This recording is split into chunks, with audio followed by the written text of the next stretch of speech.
The punch landed harder than anyone expected. A hush fell over the dealership showroom as the sales manager, a smug, broad-shouldered man named Greg, stood over the Hollywood legend, a man who had faced explosions, aerial stunts, and death-defying leaps. But even Tom Cruise hadn't seen this coming. The slap of Greg's knuckles against his chest echoed in the polished dealership, bouncing off the glass displays and luxury cars. For a brief moment, Tom wavered on his feet. He wasn't hurt. Not really, but the insult, the sheer audacity of the act, hit harder than the punch itself. Nobody moved. Nobody breathed. Then Greg smirked. "That should teach you not to waste our time," he sneered. Tom straightened, adjusting his leather jacket, his eyes unreadable behind his signature aviators.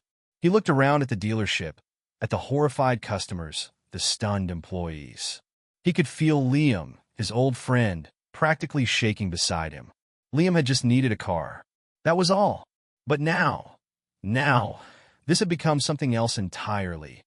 Hours earlier, it had started as a favor. Liam, down on his luck, had called Tom asking for help. A reliable car. That's all he needed to get back on his feet. And Tom, ever the friend, had driven down to meet him at Prestige Motors, one of the city's most exclusive dealerships. Tom wasn't one for big entrances. No security detail, no entourage, just him and Liam walking into the dealership like any other customers. The place screamed wealth. Polished marble floors, floor-to-ceiling windows reflecting sunlight onto pristine sports cars, and salesmen in designer suits eyeing customers like sharks in a tank. Tom was used to this. He knew how people reacted to him. But today, he wasn't here as a movie star. He was here as a friend. They had barely been inside 5 minutes when Greg, the dealership sales manager, spotted them. A tall, square-jawed man with an expensive watch and an even more expensive attitude. Greg walked over, flanked by 2 of his underlings. He gave Liam a single glance, worn-out sneakers, patched-up jacket, before turning his gaze to Tom, sizing him up. Greg didn't recognize him, or maybe he just didn't care. "Can I help you?" Greg asked, his tone thick with condescension. Tom gestured toward the cars. "We're looking for something reliable." Greg's smirk widened. "Sure. You might want to check out the used lot. Might find something in your price range." Liam shifted uncomfortably. Tom just stared at Greg. "No need," Tom said evenly. "We'll be looking here." Greg chuckled, as if indulging a joke. "Right? Of course." He turned to Liam, looking him up and down. "Sir, with all due respect, we don't finance charity cases." The words hung in the air, thick and ugly. Liam flinched. Tom clenched his jaw. He'd been in Hollywood long enough to recognize power games. This was one of them. Greg thought he had the upper hand. Big mistake. Tom took a step forward. Not aggressively. Just enough to make Greg aware of the space between them. "Did you just assume my friend can't afford a car?" Tom's voice was calm, but there was an unmistakable edge to it. Greg chuckled again, but it was forced. "Sir, I run a business. I can tell when someone's wasting my time." A few customers had started paying attention. Employees glanced at each other. Greg noticed. Instead of backing down, he doubled down. "Look, I'll be real with you," Greg said, his smirk sharpening. "This isn't some Goodwill lot. If you don't have the money, don't waste our time." Tom nodded slowly, as if considering the words. Then, with complete calm, he pulled out his Amex Black card and held it up between 2 fingers. The entire dealership fell silent. Greg's smirk twitched. The underlings flanking him shifted uncomfortably. Tom let the silence stretch. He'd been in enough negotiations to know that silence could be its own kind of power. "Is this enough?" Tom asked quietly. Greg swallowed. The underlings suddenly looked very interested in their shoes. And then, just when it seemed like Greg might back down, he snatched the card out of Tom's fingers. A hush fell over the room. Greg examined the card, turned it over, then laughed. "Nice prop," he said, tossing it back. "But I've seen better fakes." Tom caught the card midair. His fingers curled around it, but his expression remained unreadable. That was when Greg made his biggest mistake, that he stepped forward, shoved a finger into Tom's chest, and sneered, "Get out." Tom didn't move. Greg's smirk faltered. And then, for some stupid, reckless reason, Greg, thinking himself the king of his little empire, drew back his fist and punched Tom Cruise. Now Greg was still smirking, enjoying his moment of power. But what he didn't know, what no one knew, was that Tom wasn't done yet. Far from it. Tom glanced at Liam, saw the embarrassment in his friend's eyes that this wouldn't stand, that he took a slow step forward, closing the distance between himself and Greg. The air in the room changed. "I want you to remember this moment," Tom said, his voice barely above a whisper. Greg frowned. "What?" Tom removed his aviators, slipping them into his jacket pocket. When he looked up, his eyes weren't just calm. They were calculating. "You just made the biggest mistake of your life." And with that, he turned and walked toward the exit. Greg barked a laugh. "Yeah? And what are you going to do about it?" Tom paused at the glass doors, just long enough to tilt his head back slightly. "Oh," he said, his voice carrying through the showroom. "You'll find out soon enough." Then, without another word, he stepped outside into the evening light, pulling his phone from his pocket. The game had just begun. Greg was still laughing when Tom stepped outside. That IT wasn't just a laugh. It was mocking, loud enough for the customers and employees inside Prestige Motors to hear. A final victory lap for a man who thought he had just humiliated Tom Cruise. Tom didn't turn back. He didn't react. Instead, he pulled out his phone, scrolled through his contacts, and made a call. That IT rang twice before a voice picked up. "Sir?" It was Ethan Mercer, Tom's longtime business advisor and the man he trusted most when it came to handling situations like this. "Ethan," Tom said smoothly, his voice calm, "I need you to look into a man named Greg Tanner, sales manager at Prestige Motors. Find out everything. Financials, business ties, employee turnover. If there's dirt, I want to know about it." A pause. Then, "Understood." Tom hung up and slipped the phone back into his pocket. Liam was still standing there, stunned. "Tom, what the hell was that?" Tom turned to his old friend, his expression unreadable. "That," he said, "was an introduction." Liam frowned. "To what?" Tom finally cracked a smile. "To my version of payback." Meanwhile, inside Prestige Motors, Greg was still gloating that he leaned against the showroom desk, recounting the moment to his employees. "Can you believe that guy?" he said, shaking his head. "Thinks he can walk in here and throw his weight around like some big shot? What a joke." The employees forced some awkward chuckles. But Sophie, one of the junior sales associates, wasn't laughing. She had been standing at the front desk when Tom Cruise walked in. She had seen the way Greg treated him, the way he dismissed him without even recognizing who he was. And now Greg was acting like he had just won some battle of egos. Sophie turned to Henry, an older salesman who had been with the company for years. He shook his head and muttered, "Greg's got no idea who he just messed with." Sophie crossed her arms. "I don't think he cares." Henry exhaled through his nose. "He will." And then, right on cue, the front door chimed.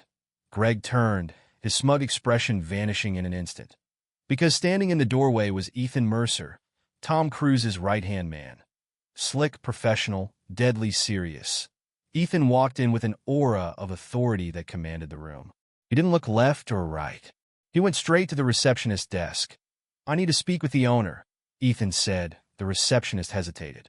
Mr. Clark isn't here right now." Ethan didn't look surprised. "Then get Greg Tanner." Greg, still standing nearby, forced a laugh. "And who the hell are you?" Ethan turned, tilting his head slightly. "Someone you should be worried about." Greg scoffed, crossing his arms. "Buddy, I don't have time for this." Ethan pulled a document from the folder he was carrying.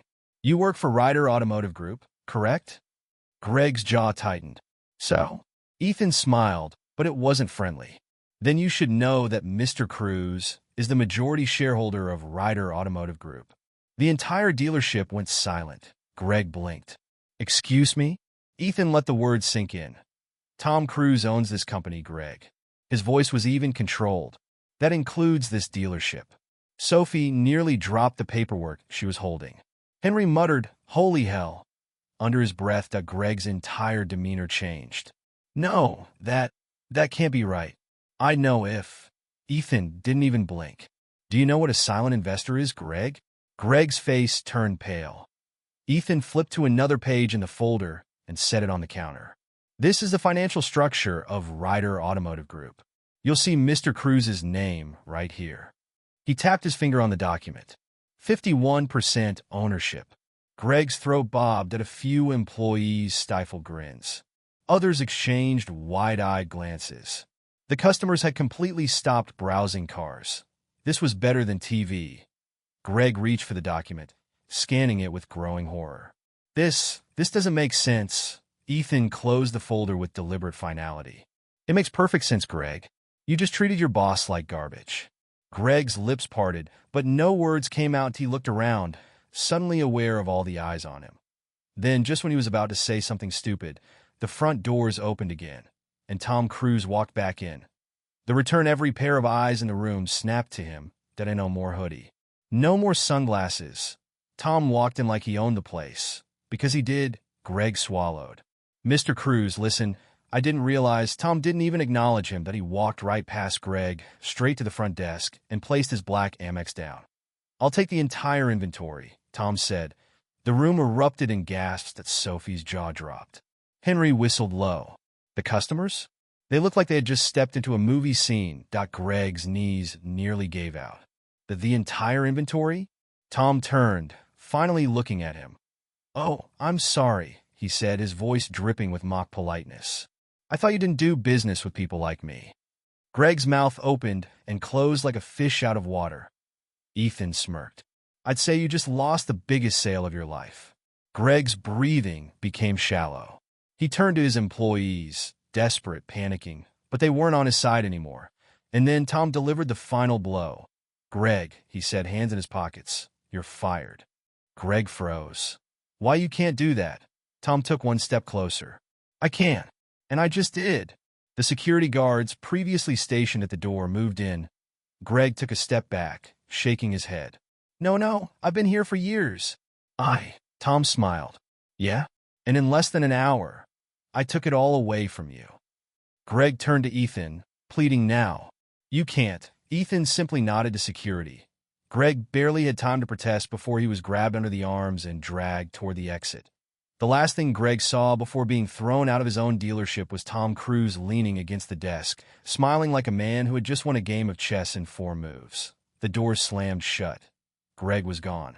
The room exploded into applause. And Tom just turned to Sophie and said, So, how much commission do you make on a full inventory sale? Greg was gone. Tossed out like yesterday's garbage, his reign of arrogance at Prestige Motors had ended in spectacular failure. And yet, as the applause still echoed through the showroom, Tom knew this wasn't over. Not even close. Because people like Greg Tanner don't just disappear. And Tom, he had just declared war on an entire corrupt empire. One that was bigger and more dangerous than even he realized. 1 hour later, Tom sat in the dealership's private office, his feet propped up on the desk. Prestige Motors was his now. His and every other dealership under Ryder Automotive Group, the billion-dollar company he secretly owned. Ethan stood beside him, flipping through the latest reports on his tablet. So far, employee morale has skyrocketed, he said. Customers are already calling this the best thing to ever happen to this dealership. Tom smirked. Funny what happens when you fire an arrogant scumbag. Ethan's expression darkened. But there's something else. We've been running financial audits since Greg was fired. He handed Tom the tablet. Tom scrolled through the numbers, his smirk fading. This doesn't add up. No, Ethan agreed. Because someone's been stealing from you. Tom leaned forward. How much? Ethan exhaled. North of $40 million. Tom let out a low whistle. Greg? He asked. Ethan shook his head. Greg was an idiot. He didn't have the brains to pull something this big. He pulled up another document. But this guy, he tapped the screen. He's a problem. Tom's eyes narrowed as he read the name. Vincent Carter. The real villain steps in. Vincent Carter wasn't just another dealership manager. He was the regional director of Ryder Automotive Group. A man who oversaw hundreds of dealerships. A man who had been skimming millions off company funds for years, hiding behind layers of bureaucracy, fake invoices, and corporate shell games. And Greg had just been one of his pawns. Tom leaned back in his chair, deep in thought. This is a full-scale operation. Ethan said, We're looking at fraud, embezzlement, money laundering. Tom cut him off. Where is he now? Ethan checked his phone. Miami. Tom smirked. Guess we're going to Florida. Meanwhile, Greg Tanner was seething. His career? Ruined. His reputation? Destroyed. And the worst part? It had happened so fast. He sat inside a dimly lit bar, nursing a whiskey, his hand shaking as he replayed the moment over and over. Then, his phone buzzed, the unknown number. Greg answered. Who the hell is this? A smooth, calculating voice came through the speaker. Greg Tanner. You've been humiliated. Greg's breath caught in his throat. Who is this? I know what happened, the voice continued. And I know who's responsible. Greg's grip tightened on the phone. Tom Cruise. A soft chuckle. Exactly. Greg's jaw clenched. What do you want? I want to help you. Greg frowned. Help me? Why? The voice on the other end smiled. Greg could hear it. Because we have a common enemy. Greg sat up straight. Who the hell are you? A pause, then, my name is Vincent Carter. Miami, Florida. The next move, Tom's private jet landed at Miami International Airport, the engine still humming as he stepped onto the tarmac. Ethan followed close behind, scanning the city skyline. Vincent Carter's office is in Brickell, top floor of a private high-rise. Security's tight. Tom adjusted his aviators. Not tight enough. They climbed into a black SUV, which whisked them through the neon-lit streets of Miami. Tom stared out the window, watching the city blur past. Vincent Carter was untouchable, a corporate ghost who had covered his tracks for years. But he had one weakness, his own arrogance, and Tom was about to use it against him. Inside Vincent Carter's office, Vincent Carter was already waiting. Then a man in his early 50s, slick hair, custom-tailored suit, an air of untouchable power. He leaned back in his chair, watching as Tom and Ethan stepped into his massive penthouse office. Well, Vincent said, his voice smooth as silk. If it isn't Hollywood's golden boy. Tom gave a small smile. Vincent. Vincent gestured to the leather chairs in front of his desk. Please sit. Tom didn't. Instead, he walked to the floor-to-ceiling windows, gazing out at the city. Nice view, he said. Paid for with my money, I assume? Vincent chuckled. Come now, Tom. Business is business. Tom turned, his expression deadly calm. You stole from me. Vincent exhaled dramatically. Stole? That's such a strong word. I prefer reallocated. Tom took a slow step forward. You're done, Vincent. Vincent smirked. Oh, Tom. He stood up, buttoning his suit jacket. That's where you're wrong. And then his office doors opened. Greg Tanner walked in. With security that Tom's eyes flicked to Greg. Huh. Should have had you thrown further. Greg grinned. You ruined my life. Tom sighed. No, Greg. You ruined your life. Vincent stepped between them, smiling. I'd love to keep this civil, Tom. But you don't have the power here. Ethan, standing beside Tom, suddenly tensed. Tom, he murmured. We need to go. Now. Tom didn't move. He never backed down. Until clicked at a security guard pulled out a gun. Tom barely flinched, but Ethan's hand moved subtly toward his jacket, where Tom knew he kept a weapon of his own. Vincent tilted his head. You can leave now, Cruz. Or you can leave in a body bag. Your choice. Tom stared at him for a long moment. Then, with infuriating calm, he smirked. You just made a mistake. Vincent raised an eyebrow. Oh, and what's that? Tom put his aviators back on. You should have shot first. And with lightning speed, he moved. Vincent Carter had made a mistake, a big one, because when you threaten Tom Cruise, when you pull a gun on him, thinking that power and money make you untouchable, you've already lost. Greg Tanner stood smugly beside Vincent, believing himself victorious, flanked by armed security. Ethan, always calculating, stood at Tom's side, his fingers twitching near his jacket, where his own silent insurance rested. But Tom was smiling. Vincent frowned. You think this is funny? Tom slipped his hands into his pockets. I think it's adorable. Vincent's smirk faltered. What? Tom took one slow step forward, completely ignoring the gun pointed at him. I've spent my entire life around guys like you, he said, his voice calm. Guys who think money makes them invincible, who think they can buy their way out of everything. He tilted his head slightly. But you forgot one thing. Vincent sneered. Oh yeah? And what's that? Tom's smile widened. I already own you. The power move. Vincent blinked. Excuse me? Tom pulled his phone out of his pocket, holding it up so everyone could see the screen. Ethan smirked. The signal was live to Vincent's own security guard, the one holding the gun. Checked his earpiece, listening to something, and suddenly his face drained of color. Tom tapped the screen. The voice of a lawyer crackled over the office speakers. As of 30 minutes ago, Mr. Cruz officially increased his stake in Ryder Automotive Group to 70% ownership.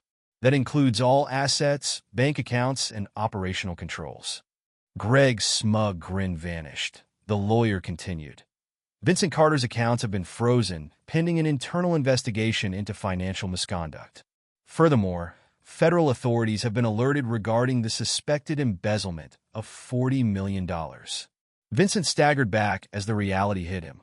Tom slid his phone back into his pocket. That means this building? This security team? This entire empire? He took another step forward. It's mine now. The collapse of Vincent Carter. Vincent's hands trembled. That's not possible, he stammered. He turned to Greg. Do something. Greg, who had just spent the last hour reveling in his tiny taste of power, now looked like a deer caught in headlights. I don't. The security team exchanged glances. Then one of them stepped forward. Sir, the guard said, we just got a call. We no longer work for you. Vincent froze. The guards lowered their weapons. Greg took a step back. Wait. Two FBI agents entered the office. Vincent Carter, one of them said, flashing a badge. You're under arrest for fraud, embezzlement, and corporate misconduct. Vincent lunged toward his desk, desperate to grab something. But before his fingers could even reach his drawer, two agents tackled him to the floor. Greg turned to run, but Ethan grabbed him by the collar, yanking him back. Tom chuckled. You're not going anywhere, buddy. Greg sputtered, shaking with panic. You can't do this. I'll sue you. Tom leaned in close. Greg, he said, his voice soft. You were fired. This is just a bonus. The FBI cuffed Vincent and Greg and dragged them out of the office. They passed Tom. Vincent snarled. This isn't over. Tom shrugged. Yeah, it is. Aftermath. Cleaning up the mess an hour later. Tom and Ethan sat at the now vacated CEO desk of Ryder Automotive Group. Ethan poured himself a drink. So, that was fun. Tom smirked. Could have gone smoother. Ethan raised an eyebrow. We literally got two guys arrested and took over $1 billion company. I'd say it went pretty well. Tom leaned back in the chair, finally relaxing for the first time in hours. Then his phone buzzed. It was Sophie, the junior sales associate from Prestige Motors. Sophie just saw the news. Holy hell, Tom chuckled, typing back. All in a day's work. A moment later, another text. Sophie, so, does this mean I get a raise? Tom laughed out loud. Tom, consider it done. Ethan glanced at him. Something good? Tom set his phone down. Yeah, he said. For once? Yeah. 1 week later, Tom Cruise had won. Greg Tanner? Gone. Vincent Carter? Sitting in a federal holding cell. The Ryder Automotive Group empire was now fully under Tom's control. And yet, Tom knew this fight wasn't over. Because when you take down one corrupt king, you don't just walk away. You burn the entire kingdom to the ground. The boardroom showdown. Ryder Automotive Group's corporate board was in full panic mode. The remaining executives, men and women in expensive suits, the kind who had never faced real consequences, sat in the towering boardroom of the company's New York headquarters. They whispered, murmured, throwing around words like hostile takeover and damage control. Then, the doors swung open, and in walked Tom Cruise. No security. No bodyguards, just him. And Ethan Mercer. The room fell silent. Tom pulled out a chair at the head of the table, the CEO's chair, and sat down. He steepled his fingers, looking at each and every person in the room. Finally, one of them spoke. Mr. Cruise, we need to discuss. Tom raised a hand. They shut up immediately. Let's get something straight, Tom said. You don't run this company anymore. I do. Murmurs rippled through the room. One man, an older executive, cleared his throat. Tom, we understand you've made some changes, but let's be reasonable. You're an actor, a businessman like Vincent Carter. Tom leaned forward. Like Vincent Carter? He let out a low chuckle. The guy who stole $40 million?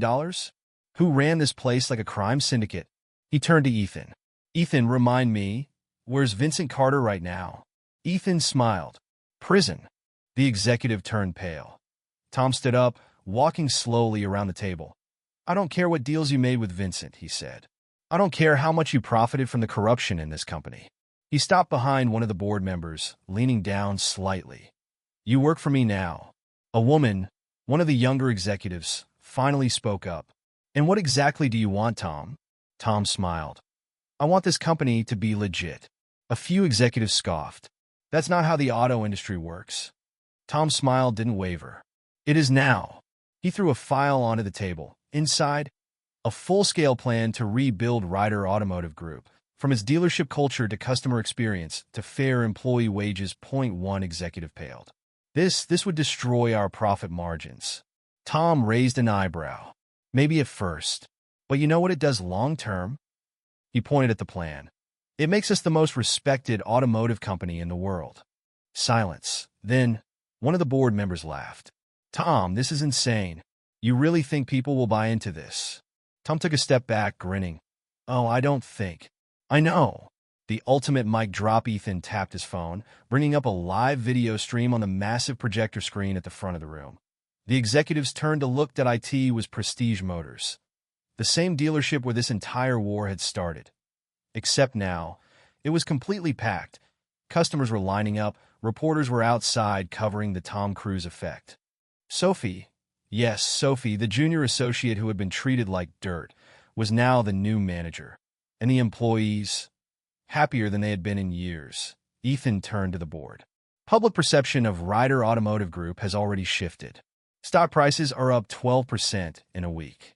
Tom crossed his arms. So tell me again how this doesn't work? Silence. And then, one by one, the board members started nodding. The empire was reborn. And Tom Cruise owned every piece of it. The epilogue, 6 months later, Greg Tanner tried to sue Tom Cruise. It didn't go well. His case was laughed out of court, and last anyone heard, he was working at a third-rate used car lot in Texas.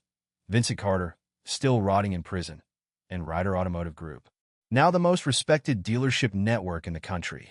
Sophie, running Prestige Motors like a queen. Ethan, still, Tom's right-hand man, drinking obnoxiously expensive whiskey on private jets. And Tom, sitting in his Los Angeles home, sipping coffee as he scrolled through a new text message. Sophie, you really are crazy. But damn if it didn't work. Tom chuckled. Yeah, it did.